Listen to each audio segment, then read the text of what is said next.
आपने सुनी। आगे चलकर ओंकारेश्वर महादेव चौडुंगी में कृष्ण के कहने पर विद्वान आचार्य पूरी व्यास क्या हुआ पीठ पर श्री मैखुरी कृष्ण के कहने पर जिनकी रचना इंद्र का में पूजन बंद हुआ। माँ ये हम कल सरस्वती की का कथा वास सुनाए, है, अभी आज की कथा प्रवेश नहीं है। वो और आज जब इंद्र इस का कथा पूजन को बंद हुआ तो कल देखा आपने कितनी वर्षा हुई। अपने मुखार बिंद से क्यों? क्योंकि इंद्र भगवान थोड़ा बरसा रहे क्रोधित हैं। हैं, हमारा पूजन बंद कर दिया।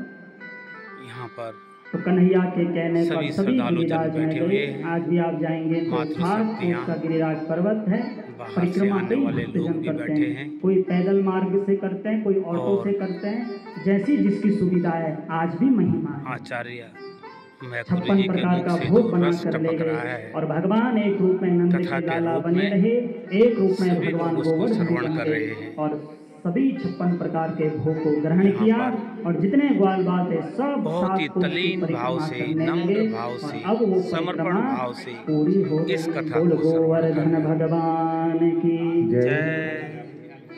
तो थोड़ा समझिए, कृष्ण पक्ष अमावस्या में हम क्या मनाते हैं? दीपावली।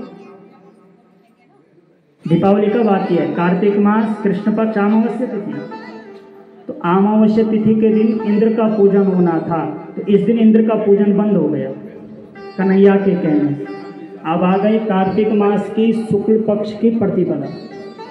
कन्हैया के कहने से कार्तिक शुक्ल प्रतिपदा को गोवर्धन का पूजन हुआ। तो प्रतिपदा को पूजन हुआ, द्वितीय तिथि को इंद्र को पता चल गया, अरे क्या हो गया।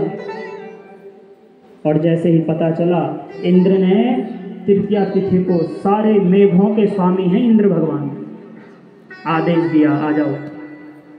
और कहा इतनी वर्षा करो, इतनी वर्षा करो, पूरे ब्रजमंडल को बहा दो।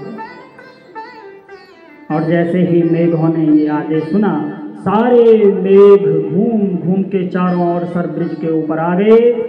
और इंद्र के आदेश का पालन करते हुए मेघ क्या करने लगे? गरजने लगे महाराज। और जैसे ही मेघ गरजने लगे, सारे ब्रजवासी थर थर कांप गए। हे गोविंद, ये क्या हो गया?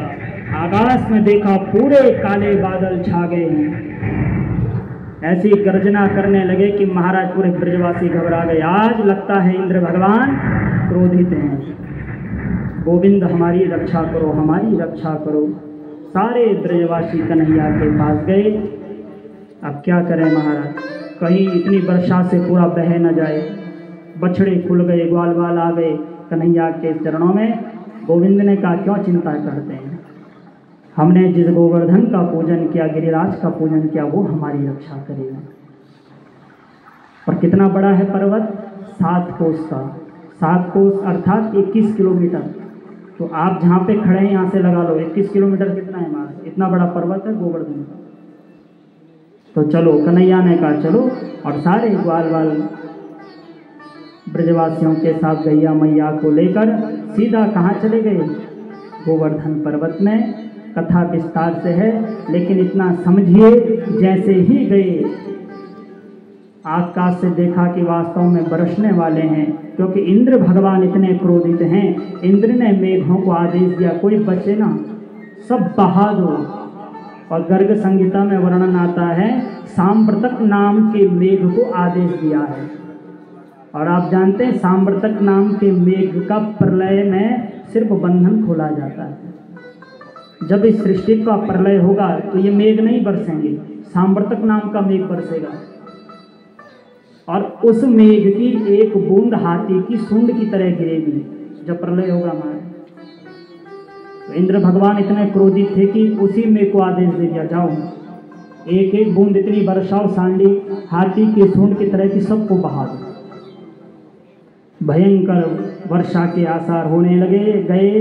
और सुखदेव भगवान जी कहते हैं, राजन परीक्षित, सभी ब्रजवासियों को जब उदार भगवान ने देखा, चिंतित देखा, तो आज कन्हैया ने मंद मंद मुस्कुराते हुए अपनी कनिष्ठिका उंगली पर, जिस प्रकार नन्हा सा बालक एक छाते को उठाता है, भगवान ने 21 किलोमीटर के पहाड़ को अपनी कनिष्ठिका उंगली पे धारण कर दिया। बोल गोवर्धन महाराज की। और जैसे ही 21 किलोमीटर का एक पावन पर्वत उठाया, सभी को कहा आ जाओ इसके भीतर। वर्षा हो रही है लेकिन ब्रिज की भूमि में एक भी बूंद जल नहीं गिर रहा है। तृतीया तिथि से पानी बरसना प्रारंभ हो गया। कब तक? 9वीं तिथि तक। इतना पानी वर्षा, इतना पानी वर्षा, इतना पानी वर्षा, जिसको हम अक्षय नवमी कहते हैं। मेघ हार गए, जितनी सामर्थ्य थी सब पानी छोड़ दिया, हार गए।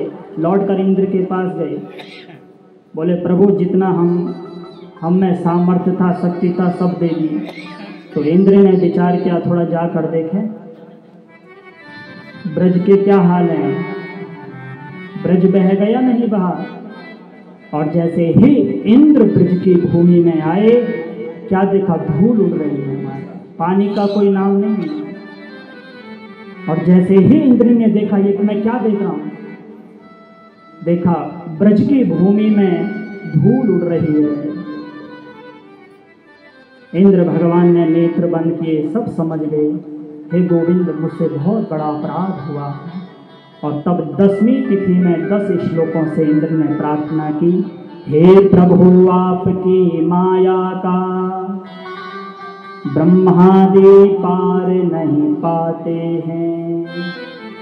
यह सृष्टि एक भवसागर है, ऋषि मुनि भी गोता खाते हैं। हे दया निधान दया करिए, मैं अधम देह अभिमानी हूँ। जग के पालक ब्रज के रक्षक, मैं हुआ शर्म से पानी हूँ। गोविंद हमारी रक्षा करें। और इंद्र भगवान ने जब प्रार्थना की, 10 श्लोकों से स्तुति मांगी, तो गोविंद प्रसन्न हो गए। कृष्ण भगवान ने इंद्र से कहा, हे इंद्र गम्यताम सत्र भद्रम ते क्रियताम अनुशासनम। जाओ इंद्र के पद पर बैठकर अहंकार मत करो,